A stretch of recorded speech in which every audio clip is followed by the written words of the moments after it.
বাংলাদেশে যদি নির্বাচন হয় সেই ক্ষেত্রে কোন রাজনৈতিক দল সেখানে ক্ষমতায় আসতে পারে বলে মনে করা হচ্ছে? এই প্রশ্ন শুধু আমার নয়, এই প্রশ্ন আপামর ভারতবাসীর সঙ্গে গোটা বাংলাদেশের, এবং একই সঙ্গে বিশ্বের অন্যান্য দেশ তারাও নজর রেখে চলেছে যে বাংলাদেশের নির্বাচন হলে কোন দল এই মুহূর্তে ক্ষমতায় আসতে পারে। একাধিক রাজনৈতিক দল সেখানে রয়েছে, তাদের মধ্যে তীব্র মৌলবাদী দলও রয়েছে, জামাত, এটা আপনারা জানেন।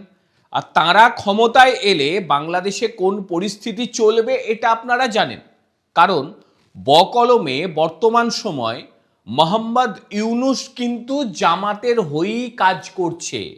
অর্থাৎ জামাত কি কাজ করতে পারে, জামাতের কি ক্ষমতা, সেটা বাংলাদেশের মানুষজন দেখে নিয়েছে। এইবার বড় প্রশ্ন, বেশ কিছু দল সামনে উঠে আসছে, আদতেও সেই দলগুলোর সঙ্গে ভারতের কোনো রকম যোগাযোগ রয়েছে কিনা, চলুন সেটাই পর্যালোচনা করি। আর একই সঙ্গে ভারতবর্ষ ঠিক কি মনে করছে, কোন রাজনৈতিক দল বাংলাদেশে এই মুহূর্তে ক্ষমতায় আসতে পারে। নমস্কার, আমি শান্তনু, এনটিভি ডাব্লিউবিতে আপনাদের সকলকে স্বাগত জানাচ্ছি। বাংলাদেশে এই মুহূর্তে একটি রাজনৈতিক দল যথেষ্টই চর্চার মধ্যে চলে এসেছে। সেই রাজনৈতিক দলটির নাম বিএমজেপি, মানে বাংলাদেশ মাইনরিটি জনতা পার্টি। নতুন করে বিতর্ক শুরু হয়েছে, রাজনৈতিক মহলে জল্পনা এতটাই বেড়েছে যে অনেকেই বলছে যে ভারতে যে শাসক দল রয়েছে বিজেপি, তার সহযোগী দল হচ্ছে এটা। কিন্তু বাস্তব ক্ষেত্রটা কি, এটা কিন্তু বিচার বিবেচনা করতে হবে। এই বিএমজেপি আগামী কয়েক মাসের মধ্যে তাদের কার্যকলাপ বাড়াবে, তখনই কিন্তু বোঝা সম্ভব হবে কি চাইছে তারা।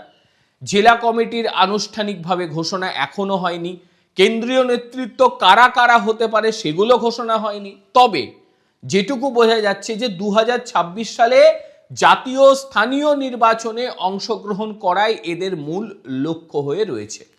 অনেকে যে বলছে যে বিজেপি যোগ রয়েছে, এটা কেন?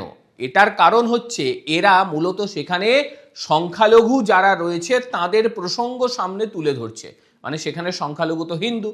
একই সঙ্গে তারা বলছে ভারত ও বাংলাদেশের সঙ্গে সম্পর্ক মজবুত করতে হবে এবং উগ্র ইসলামপন্থীর বিরুদ্ধে তারা অবস্থান করছে। এটা তো বাস্তব। বাংলাদেশের ভালো যারা চায় তারা কখনো চাইবে না যে সেখানে সংখ্যালঘুদের উপর অত্যাচার হোক, ভারতের সঙ্গে সম্পর্ক খারাপ হোক, কারণ বাংলাদেশের সঙ্গে ভারতের সম্পর্ক খারাপ মানে বাংলাদেশের অর্থনীতি ডুবে যাওয়ার পর্যায়ে রয়েছে। বিএমজিপিকে অনেকে বলছে যে এরা বিজেপির মতন প্রচার ভঙ্গি করছে, ভঙ্গিটা অনেকটাই বিজেপির মতন, কিন্তু তার কোনো প্রমাণ স্বরূপ এখনো পর্যন্ত কিচ্ছু পাওয়া যায়নি। তাদের কয়েকটা সভা হয়েছে, এটা প্রমাণ করা যায়নি যে এটা বিজেপির। তবে বেশ কিছু সোশ্যাল মিডিয়া যেগুলি বিজেপির রয়েছে, প্রো বিজেপি গ্রুপ রয়েছে, সেখানে এই দলের একটা প্রচার চলছে। কিন্তু খেলাটা অন্য। ভারত সরকার কাকে চাইছে বা কাকে গুরুত্ব দিচ্ছে, এটাই হচ্ছে মূল কথা। বেগম খালেদা জিয়ার মৃত্যুর পর বিষয়টি অনেকটা স্পষ্ট হয়ে গিয়েছে।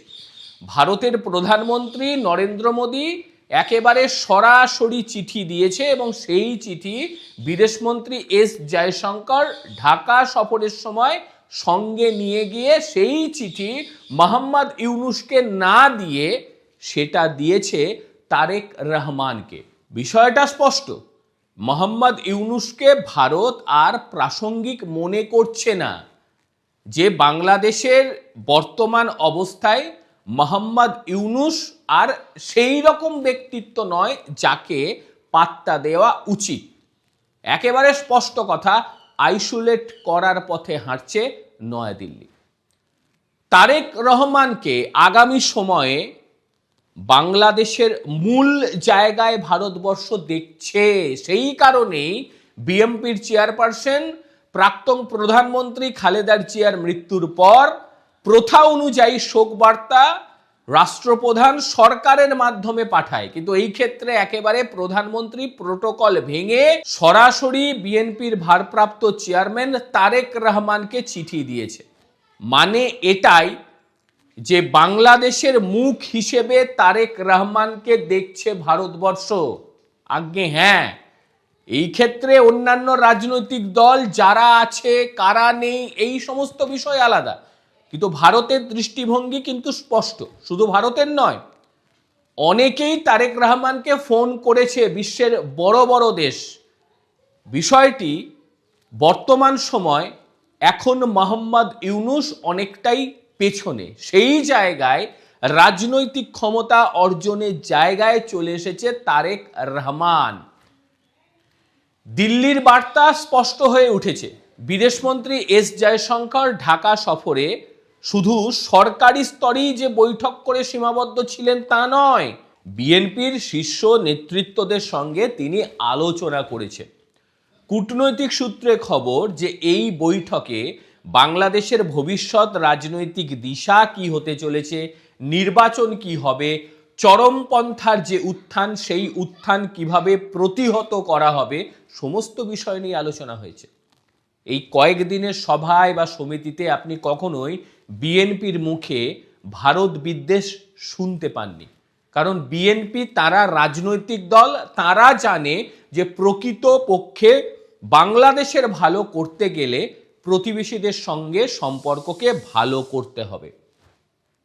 ভারতবর্ষ কখনো কোনো সময় বাংলাদেশকে দখল করার চিন্তা ভাবনা করেনি, এবং চরম পরিস্থিতি যখন বাংলাদেশের চরম পরিস্থিতি চলছে, চরম ভারত বিদ্বেষ চলছে, সেই সময়েও ভারতের তরফ থেকে তাদেরকে সাহায্য করা হয়েছে, যেটা আমরা হয়তো মনে প্রাণে মানতে পারিনি, কিন্তু ভারত করেছে, সেটা জানে। আর গোটা বাংলাদেশ জুড়ে যেভাবে মৌলবাদী শক্তির উত্থান হয়ে গিয়েছিল এখনো রয়েছে, আর সেখানে জামাত নিজে তো মৌলবাদ নিয়ে তারা বড় হয়েছে, একই সঙ্গে বর্তমান সময় নতুন ছাত্রদের যে দল তারাও ঢুকে গিয়েছে জামাতদের সঙ্গে। এটা আমরা প্রথমেই বলেছিলাম যে এরা বাংলাদেশে হুড়দাঙ্গ মাচিয়ে কি বলবো আওয়াজ মাওয়াজ তুলে হই হুল্লোড় করে ভাঙচুর করে হয়তো ক্ষমতাটা দখল নিল, কিন্তু একটা দেশ গড়ার কাজ রকে বসে আড্ডা মারার মতো নয়। রকে বসে যারা আড্ডা মারে হয়তো তাৎক্ষণিক কিছু কাণ্ড তারা ঘটিয়ে দিতে পারে, কিন্তু সামগ্রিকভাবে গোটা দেশকে চালাতে গেলে পাকা মাথার প্রয়োজন, যেটা নতুন ছাত্র দলের একেবারে নেই। বাংলাদেশিরাও সেটা জানে যে আমরা কাকে বেছে নেব, আমরা কাকে নির্বাচিত করব।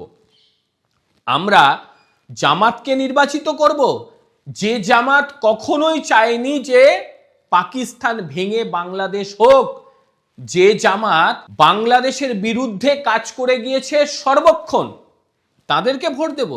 না নতুন ছাত্র দল বড় বড় লেকচার মেরে নিজেদের রাজনৈতিক কেরিয়ার তৈরি করে, রাজনৈতিক দল তৈরি করে জামাতের সঙ্গে মিশে বাংলাদেশকে গঠন করবে বলেছে, তাদেরকে সমর্থন করব। তার কারণ তাদের সীমাবদ্ধতা ওইটুকুই, ওই হাতে বাজনা টাজনা নিয়ে লাঠি ছোটা নিয়ে এরা এটুকু করতে পারে।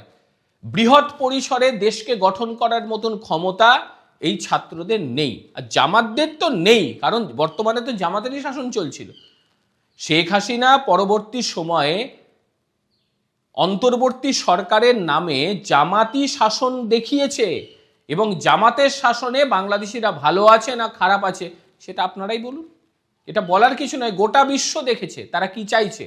তারা পাকিস্তানের হাতে বাংলাদেশকে তুলে দিতে চাইছে। বর্তমান সময়ে বিএনপি এমন একটা দল যারা এই মুহূর্তে বাংলাদেশের রাজনীতিতে একেবারে প্রথম সারির দল, কারণ তাদের জেতার সম্ভাবনা সর্বাধিক যদি ভোট হয়। বারংবার একটা কথাই, যে যদি ভোট হয়, তবে জনবল বিএনপির মারাত্মক হারে আছে। সেই জনবলটাকে তারা যদি কাজে লাগাতে পারে, তাহলে বর্তমান সময়ে বাংলাদেশের জামাতপন্থী কিংবা ছাত্রদল যেটা রয়েছে সেটাকে খুব ভালোভাবে প্রতিহত করা যাবে। বাংলাদেশ সিটিজেন পার্টি যেটা এনসিপি যেটা বলছে, তারা ভাঙচুর, হত্যা, নিগ্রহ, পাটিবাজি করা, হাতে লাঠি নিয়ে ঘুরে বেড়া, মারধর করানো, এইটুকু করতে পারে। দেশ সেবা, দেশের কাজ করা, দেশের জন্য গঠনমূলক চিন্তাভাবনা করা, এটা তাদের দ্বারা সম্ভব নয়। অন্তত কয়েক মাসে বাংলাদেশের যা পরিস্থিতি তাতে বিষয়টা স্পষ্ট হয়ে গিয়েছে। যাই হোক, ভোট যদি হয়, আপনাদের ঠিক কি মনে হয় কোন রাজনৈতিক দল সামনে আসতে পারে? অন্তত ভারতের প্রধানমন্ত্রীর চিঠি অনেকটাই স্পষ্ট করে দেয় যে বাংলাদেশের বর্তমান রাজনীতি ঠিক কোন জায়গায় যাচ্ছে। অবশ্যই আপনারা আপনাদের মতামত জানাবেন। আর কি মনে করেন, যদি ভোট হয় কোন রাজনৈতিক দল জিততে পারে বাংলাদেশে, সেটাও জানাবেন। প্রত্যেকে ভালো থাকবেন, সুস্থ থাকবেন। আবারও দেখা হবে অন্য কোনো দিন অন্য কোনো ভিডিওতে। ততক্ষণের জন্য নমস্কার, ভালো থাকবেন।